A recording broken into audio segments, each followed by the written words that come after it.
दोस्तों, लोकतंत्र की ताकत चुनावों में होती है। फेयर इलेक्शन का सीधा मतलब होता है कि लोकतंत्र मजबूत है। और जब देश में चुनाव कराने वाली संस्था सरकार के पाले में खड़ी नजर आए तो इसका मतलब लोकतंत्र खतरे में है, लोकतंत्र कमजोर हो गया है। इसी तरह के आरोप इस वक्त हमारे देश में भी चुनाव आयोग पर लगाए जा रहे हैं। चुनाव आयोग हम सभी जानते हैं कि एक संवैधानिक संस्था है।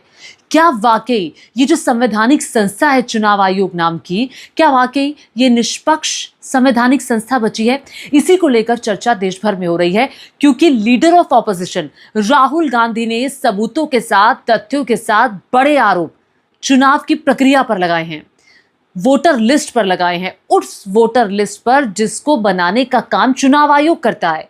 अब चुनाव आयोग के लिए उन्होंने बड़ी प्रेस कॉन्फ्रेंस की, चुनाव आयोग से तमाम सवाल पूछे। लेकिन संवैधानिक संस्था होने के नाते आप बताइए, चुनाव आयोग को क्या करना चाहिए था?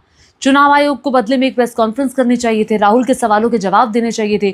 चुनाव आयोग को कहना चाहिए था कि आप जो आरोप लगा रहे हैं उन आरोपों की हम इन्वेस्टिगेशन करेंगे। लेकिन हमारे देश का चुनाव आयोग क्या कर रहा है?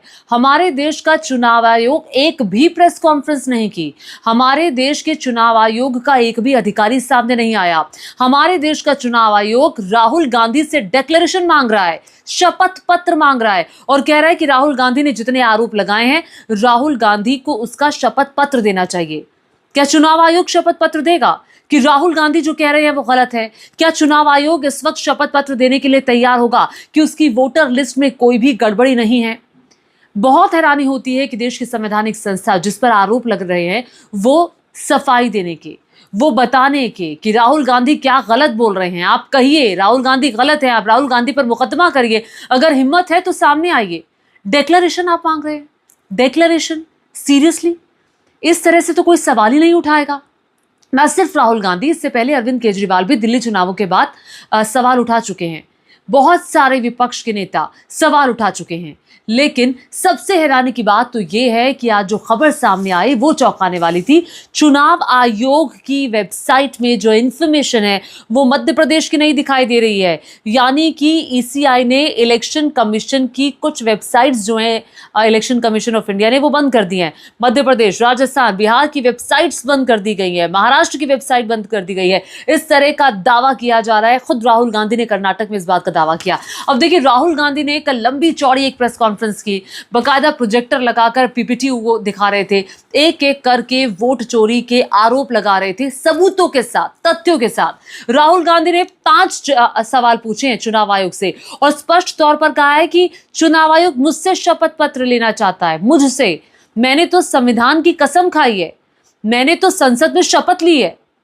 उन्होंने कहा कि संविधान पर हाथ रखकर मैं तो शपथ खा चुका हूं, मुझसे, मैं तो शपथ ले चुका हूं, मुझसे क्यों डिक्लेरेशन चाहते हैं?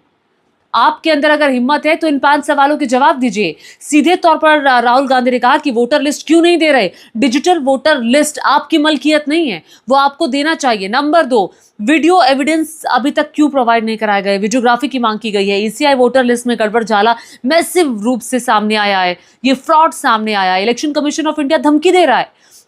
Election commission of India BJP के एजेंट के तौर पर काम कर रहा है। ये 5 बातें राहुल गांधी ने आज रखी, आप भी सुनिए।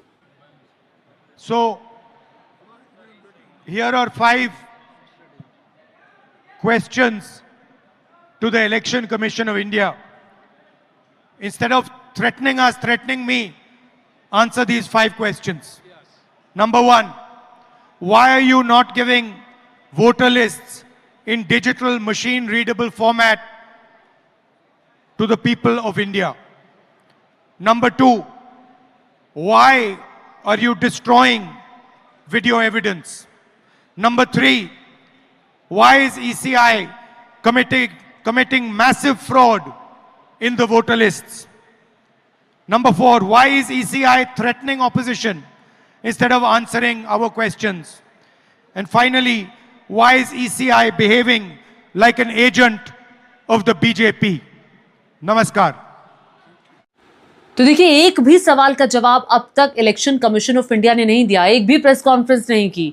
लेकिन दूसरी तरफ जो राहुल गांधी ने आरोप लगाए उस पर अलग अलग मीडिया हाउसेस की इन्वेस्टिगेशन शुरू हो गई है। इंडिया टुडे ग्रुप ने भी एक इन्वेस्टिगेशन की और उस हाउस नंबर 35 पर वो पहुंचे जहां पर 80 लोग रहने का दावा कल राहुल गांधी ने किया था। अब उस घर में जो शख्स रहता है वो बीजेपी से जुड़ा हुआ है और 80 लोग तो वहां नहीं रहते। तो एक एक करके कलई जो है वो इस तरह की इन्वेस्टिगेशंस में खुलती जा रही है और अलग प्रकार के जो मीडिया संगठन है वो राहुल गांधी के पूरे दावे को एक झूठा करार देने में लगे हुए हैं, अलग प्रकार का नैरेटिव सेट कर रहे हैं सरकार के पक्ष में। और ये हमारे देश में इस वक्त बिल्कुल आम बात है, जो इस वक्त ये सब कुछ चल रहा है, ये जो सब कुछ चल रहा है। लेकिन अब बड़ा सवाल खड़ा होता है कि क्या चुनाव आयोग जो लिस्ट है, voter list, electronic voter list, वो देगा? बड़ा सवाल खड़ा होता है। क्या चुनाव आयोग जो भी सीसीटीवी का फुटेज है वो देगा? ये बड़ा सवाल खड़ा होता है, क्योंकि राहुल गांधी ने कहा था कि आपने कहा कि 5:30 बजे के बाद भीड़ बढ़ गई, जबकि वहाँ पर जो कांग्रेस के जो पोल एजेंट्स थे उनका कहना था कि भीड़ नहीं थी। तो 1 लाख फर्जी वोटर एक विधानसभा महादेवापुर में निकले हैं, ये राहुल गांधी ने बड़ा दावा किया। अगर एक विधानसभा में इतना बड़ा गड़बड़ झाला हो सकता है तो देश में कहाँ कहाँ ये बड़ा गड़बड़ झाला नहीं हो रहा होगा। साथ ही राहुल गांधी ने आरोप लगाया कि 25 सीटों के मार्जिन से नरेंद्र मोदी प्रधानमंत्री बने हैं। अगर ये 25 सीटें नहीं आती तो इंडिया गठबंधन की सरकार होती। और राहुल गांधी ने इस बात का भी दावा किया 35,000 या उससे कम वोटों से ये 25 सीटें राहुल गांधी ने कहा कि नरेंद्र मोदी जीते हैं। उन्होंने कहा कि अगर हमें पूरा डेटा मिल जाए तो हम साबित कर देंगे कि चोरी के वोट से प्रधानमंत्री नरेंद्र मोदी जीते हैं। सुनिए एक के बाद एक क्या आरोप राहुल गांधी ने लगाए। इलेक्शन कमीशन बीजेपी का नहीं है। इलेक्शन कमीशन संविधान के लिए काम करता है। ಇವತ್ತು ಚುನಾವಣೆ ಆಯೋಗ ಏನಿದೆ ಬಿಜೆಪಿ ಅವರ ಪರವಾಗಿ ನಿಂತಿದೆ. ಎಲೆಕ್ಷನ್ ಕಮಿಷನ್ ಏನಿದೆ ಇವತ್ತು ಸಂವಿಧಾನದ ವಿರುದ್ಧವಾಗಿ ಇವತ್ತು ನಡ್ಕೋತಾ ಇದೆ. और कर्नाटक में सीट चोरी की गई है। 1 लोकसभा को हमने जांच करके निकाला है। मैं कह सकता हूं कि 1 से ज्यादा सीटें यहां चोरी हुई हैं। ಇವತ್ತು ಕರ್ನಾಟಕದಲ್ಲಿ ನಾವು ಒಂದು ಕ್ಷೇತ್ರನ ಪರಿಶೀಲನೆ ಮಾಡಿ ಆ ಕ್ಷೇತ್ರದಲ್ಲಿ ಆದಂತ ಕಳ್ತನನ ನಾವು ಸಾಬೀತು ಮಾಡಿದೀವಿ. 100ಕ್ಕೆ 100 ನಾನು ನಿಮ್ಗೆ ಆಶ್ವಾಸನೆ ಕೊಡ್ತೀನಿ. ಕರ್ನಾಟಕ ರಾಜ್ಯಾದ್ಯಂತ ನಾವು ಪರಿಶೀಲನೆ ಮಾಡಿದ್ರೆ ಒಂದಲ್ಲ ಹಲವಾರು ಉದಾಹರಣೆ ನಮಗೆ ಸಿಗುತ್ತೆ ಅಂತ ಹೇಳಿ. जो कॉन्स्टिट्यूशन का फाउंडेशनल आइडिया है, 1 मैन 1 वोट, इस पर इलेक्शन कमीशन और उसके सारे के सारे अफसर आक्रमण कर रहे हैं। इसका मतलब वो संविधान पर आक्रमण कर रहे हैं। ಇವತ್ತು ಸಂವಿಧಾನದ ಮೂಲ ಧ್ಯೇಯ ಏನಿದೆ, ಸಂವಿಧಾನದ ಮೂಲ ಧ್ಯೇಯ ಅಂದ್ರೆ ಒಬ್ಬ ವ್ಯಕ್ತಿಗೆ ಒಂದೇ ಮತ ಅನ್ನಂತದ್ದು.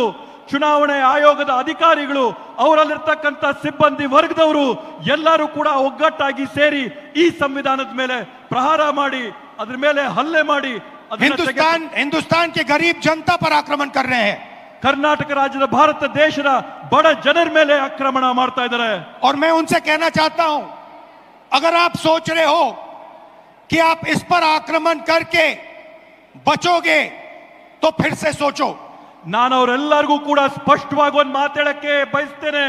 ನೀವು ಈ ಸಂವಿಧಾನದ ಮೇಲೆ ಪ್ರಹಾರ ಮಾಡಿ ನೀವು ಯಶಸ್ವಿ ಆಗ್ತೀರಾ ಅಂತಂದ್ರೆ ತಾವು ಮತ್ತೊಮ್ಮೆ ಆಲೋಚನೆ ಮಾಡಬೇಕು ಅಂತ ಒಂದು ವಾರ್ನಿಂಗ್ ನಿಮಗೆ ಕೊಡ್ತೀನಿ. टाइम लगेगा मगर हम आपको पकड़ेंगे। ಸಮಯ ಬರುತ್ತೆ, ಆದ್ರೆ ನಿಮಗೆ ತಕ್ಕದಂತ ಪಾಠನ ಕಲಿಸ್ತೀವಿ. एक एक करके पकड़ेंगे, ಒಬ್ಬೊಬ್ಬರನ್ನ ಹುಡುಕಿ ನಿಮಗೆ ಪಾಠ ಕಲಿಸ್ತೀವಿ. मेरी बात याद रखना, ದೇಶ अगर हमें इलेक्ट्रॉनिक डेटा मिल जाए हम साबित कर देंगे कि हिंदुस्तान का प्रधानमंत्री चोरी करके प्रधानमंत्री बना है। ಮಂತ್ರಿ पूरे ಆಗಿರ್ತಕ್ಕಂಥ देश को यह सवाल पूछना चाहिए कि इलेक्शन कमीशन इलेक्ट्रॉनिक डेटा और वीडियोग्राफी क्यों नहीं दे रहा है। ಇವತ್ತು ಪೂರ್ತಿ ದೇಶ ಒಕ್ಕೊರಳಿನಿಂದ ಪ್ರಶ್ನೆ ಮಾಡಬೇಕಾಗಿದೆ. ಚುನಾವಣೆ ಆಯೋಗ ಡಿಜಿಟಲ್ ರೆಕಾರ್ಡ್ ನ ಮತ್ತೆ ರೆಕಾರ್ಡಿಂಗ್ಗಳನ್ನ, ವಿಡಿಯೋ ರೆಕಾರ್ಡಿಂಗ್ ನ ಯಾಕೆ ಕೊಡ್ತಾ ಇಲ್ಲ ಅಂತ ಹೇಳಿ. मैं लीडर ऑफ ऑपोजिशन हूं मगर मैं अकेला नहीं बोल रहा हूं। ನಾನು ವಿರೋಧ ಪಕ್ಷದ ನಾಯಕನಾಗಿರ್ಬೋದು, ಆದ್ರೆ ನಾನು ಒಬ್ಬೊಂಟಿಗನಾಗಿ ಮಾತಾಡ್ತಾ ಇಲ್ಲ. हिंदुस्तान की सारी राजनीतिक ऑपोजिशन की पार्टियां ये सवाल पूछ रही हैं। ಈ ದೇಶದ ಎಲ್ಲ ರಾಜಕೀಯ ಪಕ್ಷಗಳು ಕೂಡ ನಮ್ಮ ಜೊತೆ ನಿಂತು ಇದನ್ನ ಪ್ರಶ್ನೆ ಮಾಡ್ತಾ ಇದ್ದಾರೆ. और इलेक्शन कमीशन को एकदम ये डेटा हमारे हवाले कर देना चाहिए। तो देखिए, राहुल गांधी एक के बाद एक आरोप लगा रहे हैं लेकिन दिलचस्प बीजेपी के नेताओं के रिएक्शंस जानना भी है। देवेंद्र फडणवीस सामने आए, उन्होंने कहा कि राहुल गांधी के दिमाग में गड़बड़ी है, वोटों की गिनती में कोई गड़बड़ी नहीं है। ये वो देवेंद्र फडणवीस है जिन्हें मैं शालीनता के लिए जानने जाते थे, जिन्हें मैं समझती थी कि बहुत शालीन मुख्यमंत्री हैं, बहुत सभ्यता से जवाब देते हैं, लेकिन उनकी भाषा शैली जो है वो बहुत आज गड़बड़ नज़र आई। आप ऑपोजिशन पर आरोप लगाएंगे तो आप किसी के दिमाग में गड़बड़ी पालेंगे। आप जवाब दीजिए ना, तथ्यों के साथ, सबूतों के साथ, जैसे राहुल गांधी ने पूछे हैं वैसे दीजिए। अब ये कहने पर बहुत से लोग ये भी कह सकते हैं कि भैया ये आ गई है कांग्रेस की एजेंट। आप सवाल का जवाब सवाल से ना दें, आप सवाल का जवाब दें। आप किसी में मीन मेख निकालने के बजाय उसको बताएं कि इसका ये आंसर है। कोई भी इस वक्त जवाब नहीं दे रहा है, सवाल से सवाल पूछे जा रहे हैं, सवाल के जवाब में सवाल। तो देखिए, चुनाव आयोग को अपनी विश्वसनीयता बरकरार रखने के लिए, लोकतांत्रिक व्यवस्था में लोगों का भरोसा कायम रखने के लिए जवाब देने चाहिए। राहुल गांधी को कोसने के बजाय हर सवाल का जवाब दे, ताकि दूध का दूध पानी का पानी हो और चीज़ें साफ क्रिस्टल क्लियर नजर आए, ताकि दुनिया के सबसे बड़े लोकतंत्र में लोगों का भरोसा, दुनिया का भरोसा कायम रहे। यही उम्मीद इस वक्त हम चुनाव आयोग से कर रहे हैं, क्योंकि अब तक एक भी सवाल का जवाब नहीं आया। ये सवाल के जवाब आने कब शुरू होंगे, ये देखने वाली बात होगी। आपको क्या लगता है, चुनाव आयोग कब जवाब देगा? क्या आपको लगता है कि चुनाव आयोग इलेक्ट्रॉनिक जो डेटा है वो प्रोवाइड कराएगा? क्या सीसीटीवी फुटेज प्रोवाइड कराएगा वोटिंग के दौरान की? आपको क्या लगता है, नीचे कमेंट करके बताइएगा और साथ ही साथ मेरे चैनल को सब्सक्राइब करना मत भूलिएगा। धन्यवाद।